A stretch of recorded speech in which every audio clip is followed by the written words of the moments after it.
I found out my bride was cheating with my own brother 2 weeks before our wedding when I discovered their secret text messages and recorded a video of her confessing she never loved me and only wanted him. So I let the entire wedding ceremony proceed as planned until the moment we were about to say our vows, and then played the recording in front of all our family and friends. I never thought I'd be writing this story, but here I am, 6 months later, still trying to process what happened on what was supposed to be the happiest day of my life. My name is Tyler, I'm a 29-year-old software developer, and I was about to marry the woman I thought was the love of my life until I discovered she'd been having an affair with my own brother for months. Victoria and I met 3 years ago at a tech conference in Austin. She was working as a real estate agent and had come to the conference to network and learn about smart home technology for her clients. I was there presenting our company's new home automation software. We hit it off immediately over coffee during one of the breaks, talking for hours about everything from our career goals to our shared love of hiking and craft beer. What started as professional networking quickly turned into something more personal. Victoria was everything I thought I wanted in a partner: ambitious, beautiful, outgoing, and genuinely interested in my work and passions. She had this infectious laugh and this way of making everyone around her feel like they were the most important person in the room. Within 6 months, we were living together in my downtown condo, and I was already thinking about proposing. My family loved Victoria from the moment I brought her home for Thanksgiving that first year. My parents, who run a small accounting firm together, were charmed by her professionalism and business acumen. My younger sister Emma thought Victoria was the coolest person she'd ever met and constantly asked her for career advice.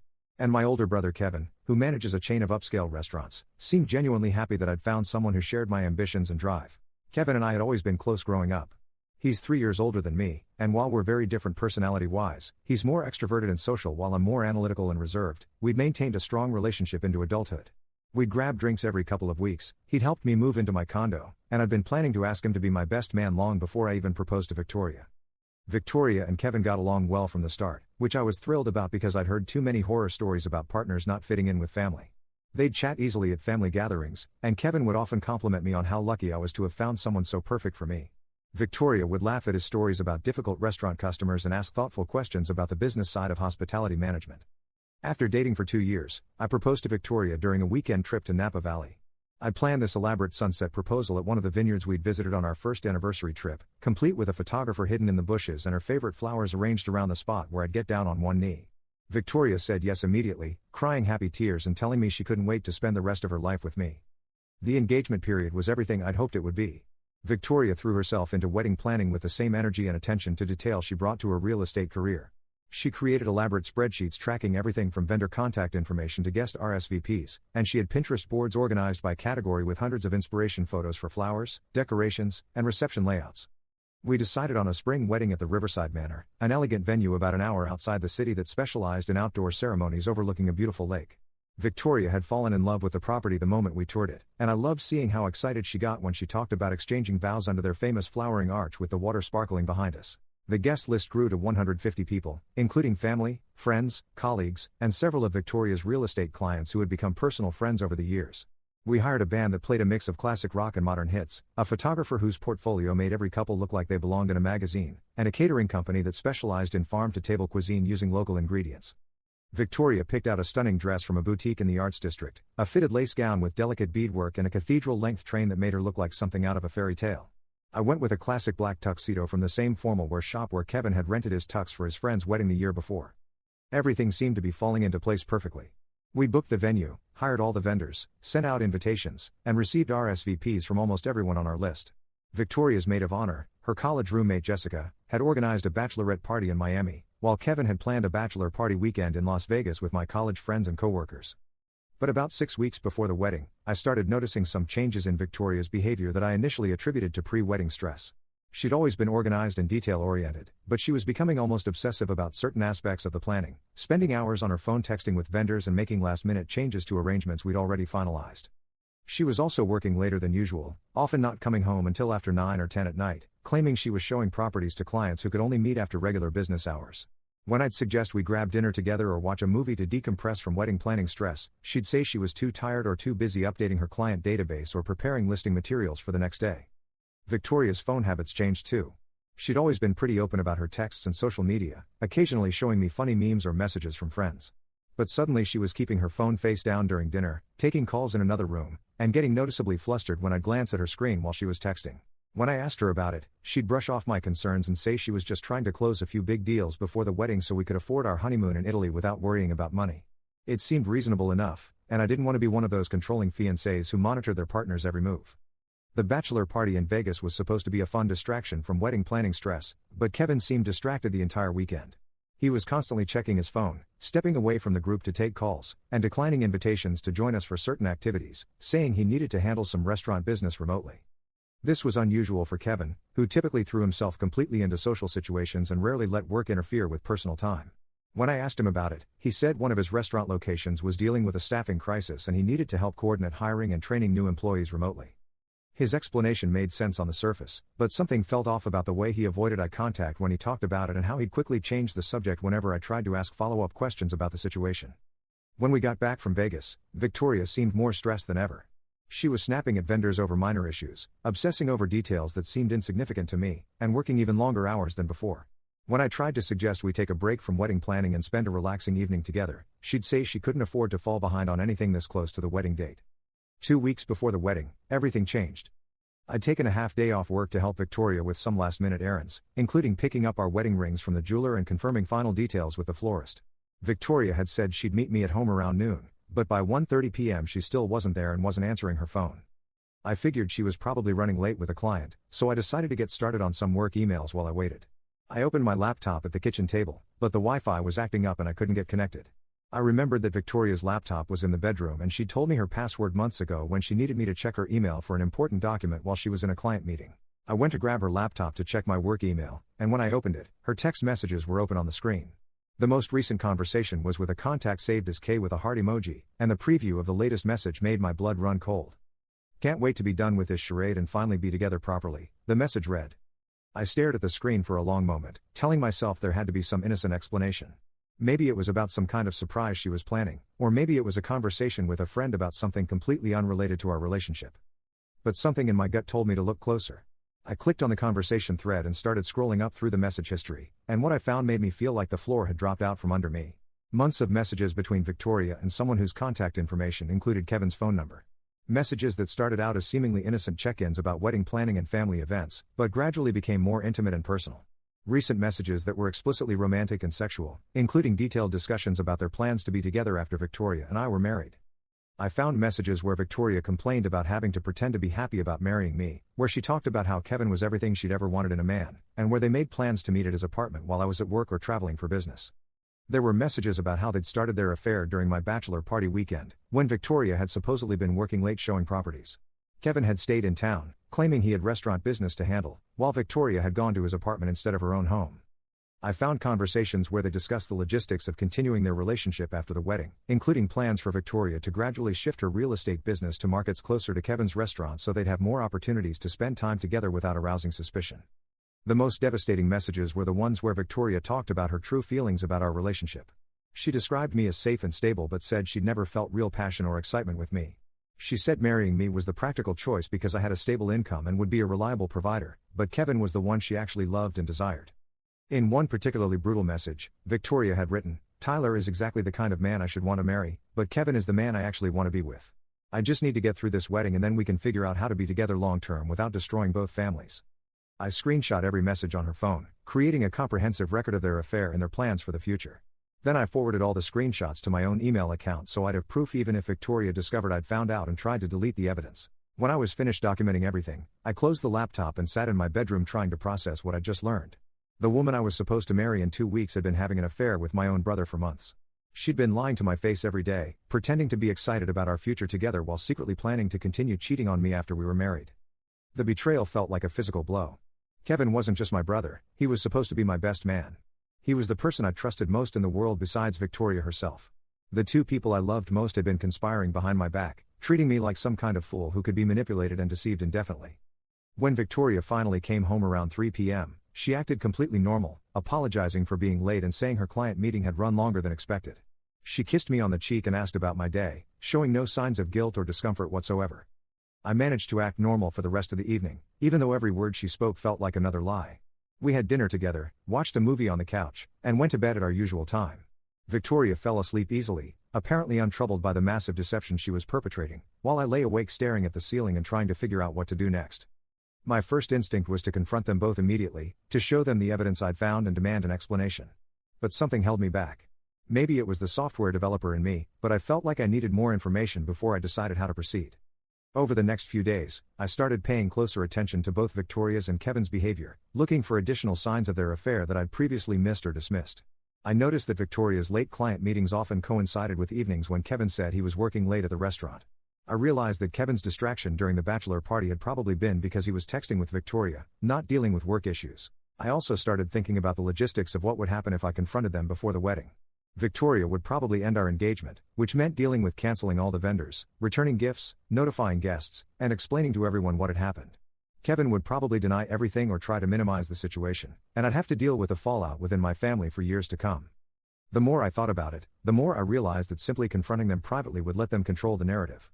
They could spin the story however they wanted, potentially making me look like the bad guy for snooping through Victoria's messages or for not being understanding about their feelings for each other. That's when I started considering a different approach. Victoria had been deceiving me for months, planning to continue deceiving me after we were married, and treating our entire relationship like some kind of elaborate performance. If she wanted to perform, I decided, then I'd give her an audience. I spent the next week planning my own performance. I acted like everything was normal, continuing to help with last-minute wedding preparations while secretly preparing for something completely different. First, I needed more evidence than just the text messages. I knew that Victoria and Kevin would probably deny the affair or claim the messages were taken out of context, so I needed something more definitive. I waited for an opportunity when I knew Victoria would be meeting Kevin, based on their text conversations. On Tuesday evening, Victoria said she was showing a property to a client who could only meet after work hours. According to her messages with Kevin, she was actually going to his apartment for what they described as one last time before the wedding. I followed Victoria's car from a distance, confirming that she went to Kevin's apartment building instead of showing any property. Then I waited outside in my car until I saw them both leave the building together about 2 hours later. I had a key to Kevin's apartment from when I'd helped him move in the previous year, and he'd never asked for it back. I let myself in and set up a small recording device in his living room, hidden behind some books on his entertainment center. The next evening, Victoria again claimed to have a late client meeting, and I again confirmed through their messages that she was meeting Kevin. This time, instead of following her, I went to Kevin's apartment about 30 minutes after she would have arrived. I used my key to let myself in quietly, and I could hear them talking in the living room. I stayed hidden in the hallway and used my phone to record video while the device I'd planted captured audio. What I recorded was even worse than the text messages. Victoria and Kevin were discussing their plans for after the wedding in explicit detail. Victoria talked about how she was only going through with the ceremony because canceling would be too expensive and embarrassing, but that she intended to start divorce proceedings within 6 months. Kevin talked about how guilty he felt about deceiving me, but said he'd never felt about anyone the way he felt about Victoria. Victoria responded by saying she'd never loved me the way she loved him, and that marrying me was just a way to buy them time to figure out how to be together properly. The most damning part of the recording was when Victoria said, "I know Tyler thinks he's marrying the love of his life, but honestly, I've just been going through the motions for months. Kevin, you're the only man I've ever really loved, and after Saturday, we can finally start planning our real future together." When I had enough evidence, I quietly left the apartment and went home. Victoria returned around 10 p.m., acting like she'd spent the evening with a demanding client rather than planning my future betrayal with my own brother. I spent the rest of the week making my own plans. I researched the technical requirements for playing video at our wedding venue, and I coordinated with the DJ to make sure I'd be able to use the sound system if needed. I prepared a brief speech explaining what everyone was about to see, and I made copies of all the evidence on multiple devices in case Victoria or Kevin tried to prevent me from showing it. I also consulted with a lawyer about the legal implications of what I was planning to do. The attorney confirmed that since I'd recorded the conversation in Kevin's apartment with his knowledge, he'd given me a key, which implied permission to be there, and since the conversation involved planning to defraud me financially through a marriage they intended to dissolve, the recording would likely be admissible if Victoria tried to sue me for defamation. The night before the wedding, Victoria seemed nervous but excited. She kept talking about how perfect everything was going to be and how much she loved me. Every word felt like another knife in my back, but I maintained my composure and played the role of the excited groom. Victoria's family had flown in from Arizona, and my extended family had come from all over the state. We had a rehearsal dinner at one of Kevin's restaurants, and I had to sit there watching Kevin give a speech about how happy he was for Victoria and me, knowing that he'd been planning to betray me all along. After the rehearsal dinner, Victoria and I went back to my condo together for our last night as an unmarried couple. She fell asleep easily, apparently at peace with her plans for deception, while I lay awake running through my plan for the next day one final time. The morning of the wedding, Victoria left early to get ready with her bridesmaids at the bridal suite at our venue. I went to the groomsmen's suite with Kevin and my college friends, trying to act normal while my brother helped me with my tie and cufflinks, making jokes about how nervous I must be. Kevin seemed genuinely relaxed and happy, chatting with the other groomsmen about his plans for his speech at the reception and asking if I was ready for married life. His performance was so convincing that I almost wondered if I'd imagined the whole affair, until I remembered the video on my phone of him discussing his post-wedding plans with my fiancée. The ceremony was scheduled to begin at 4 p.m., with cocktail hour on the lawn followed by dinner and dancing in the main reception hall. At 3:45, the wedding coordinator gathered the groomsmen to begin the processional. I watched from the altar as the bridesmaids walked down the aisle in their pale pink dresses, followed by Victoria's maid of honor. Then the music changed to the traditional wedding march, and Victoria appeared at the far end of the aisle with her father. She looked absolutely stunning in her lace gown, with her hair styled in an elegant updo and carrying a bouquet of white roses and baby's breath. For a moment, seeing her walking toward me with that radiant smile, I almost forgot about everything I'd discovered. This was supposed to be the woman I'd spend the rest of my life with, the mother of my future children, my partner through whatever challenges life might bring. But then I saw Kevin standing next to me as my best man, and I remembered what they'd both put me through. I remembered Victoria's words about going through the motions and never really loving me. I remembered their plans to continue their affair after our wedding and eventually divorce me when it became convenient. Victoria reached the altar and her father lifted her veil to kiss her cheek before placing her hand in mine. She squeezed my fingers and whispered, "I love you so much," and I had to bite my tongue to keep from responding with what I really wanted to say. The officiant began the traditional ceremony, talking about love and commitment and the sacred bond of marriage. Victoria and I had written our own vows, which we were supposed to recite after the formal opening. When the officiant reached the part where he said, "Tyler and Victoria have prepared personal vows to share with each other and with all of you today," I stepped forward slightly and said, "Actually, before we exchange vows, there's something I need to share with everyone here." I could see confusion flash across Victoria's face, and Kevin looked puzzled behind me. The officiant seemed unsure how to proceed, but I'd already pulled out my phone and connected it to the sound system we'd tested earlier. "Victoria," I said, speaking clearly so everyone in the audience could hear me. 2 weeks ago, I discovered that you've been having an affair with my brother Kevin for the past several months. Rather than confront you privately, I decided that since you've been performing for me all this time, you deserved a chance to perform for everyone who came here to celebrate what they thought was our love story." The gasps from the audience were audible, and I could see Victoria's face turn completely white. Kevin started to step forward, probably to try to stop me, but I'd already pressed play on the video. Victoria's voice filled the venue's sound system, crystal clear thanks to the professional audio equipment. "Kevin, you're the only man I've ever really loved, and after Saturday, we can finally start planning our real future together. I know Tyler thinks he's marrying the love of his life, but honestly, I've just been going through the motions for months." The video continued for about 2 minutes, with Victoria and Kevin discussing their affair and their plans for the future in explicit detail. I watched Victoria's family's faces transform from confusion to horror as they realized what they were hearing. My parents looked devastated, and several guests started pulling out their phones to record the chaos. When the recording finished, the venue was completely silent except for someone crying in the back row. Victoria was staring at me with a mixture of rage and terror, while Kevin looked like he wanted to disappear entirely. "Victoria," I said, my voice surprisingly steady. "You told Kevin that you never loved me and that you were just going through the motions. Well, consider this motion complete. We're done here."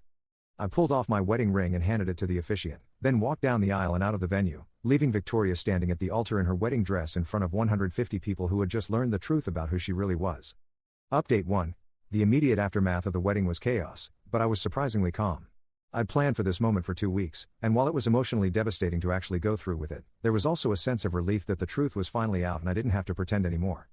I drove home to my condo and changed out of my tuxedo, then sat on my couch and waited. I knew Victoria would eventually show up, and I wanted to be ready for whatever came next. She arrived about 2 hours later, still in her wedding dress but with her hair disheveled and her makeup ruined from crying. She pounded on my door demanding that I let her in and explain myself, alternating between begging me to forgive her and screaming about how I'd humiliated her in front of everyone she cared about. I let her in because I figured we needed to have one final conversation, but I also started recording our interaction on my phone in case she tried to claim later that I'd threatened her or done something inappropriate. Victoria's story kept changing as she tried to figure out what would work. First, she claimed that the recording was taken out of context and that her relationship with Kevin was purely emotional, not physical. When I pointed out that their text messages included explicit descriptions of their sexual encounters, she switched to saying that she'd only cheated because our relationship had become stale and unfulfilling. Then she tried to claim that she'd been planning to end things with Kevin after the wedding and recommit to our marriage, which was directly contradicted by the recorded conversation where she talked about planning our divorce. Finally, she broke down completely and admitted that everything I'd discovered was true.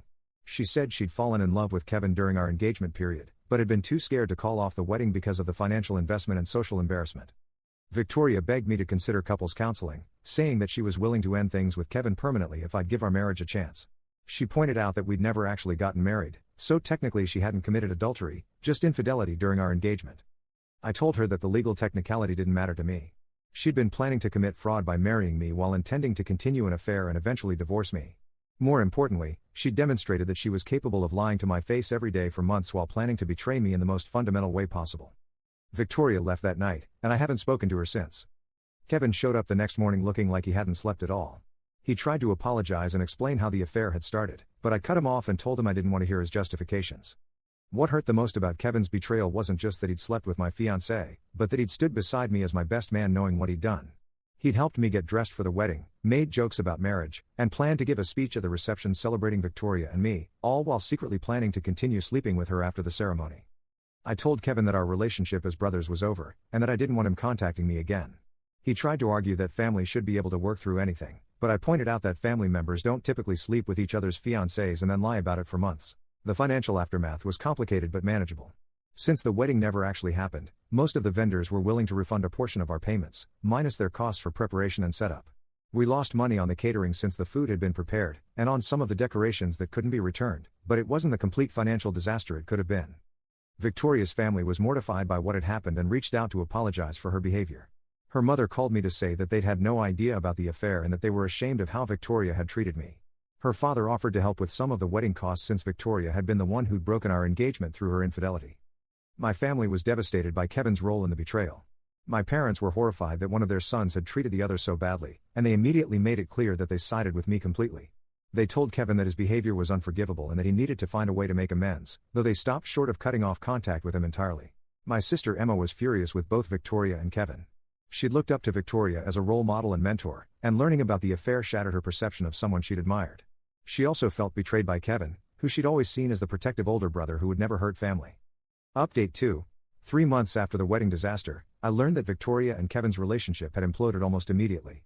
Apparently, the reality of being together openly was very different from the excitement of their secret affair. Victoria had expected Kevin to immediately move in with her and start planning their future together, but Kevin was dealing with the fallout from our family and his social circle. Several of Kevin's friends had been at the wedding and witnessed everything, and his reputation in our hometown was severely damaged. Kevin's restaurant business also suffered because many of his customers were people who knew our family. Word spread quickly about what he'd done, and several clients canceled events and stopped patronizing his establishments. Kevin ended up having to sell one of his restaurant locations and lay off several employees. Victoria, meanwhile, was dealing with her own professional consequences. Several of her real estate clients had been at the wedding or heard about what happened through mutual friends.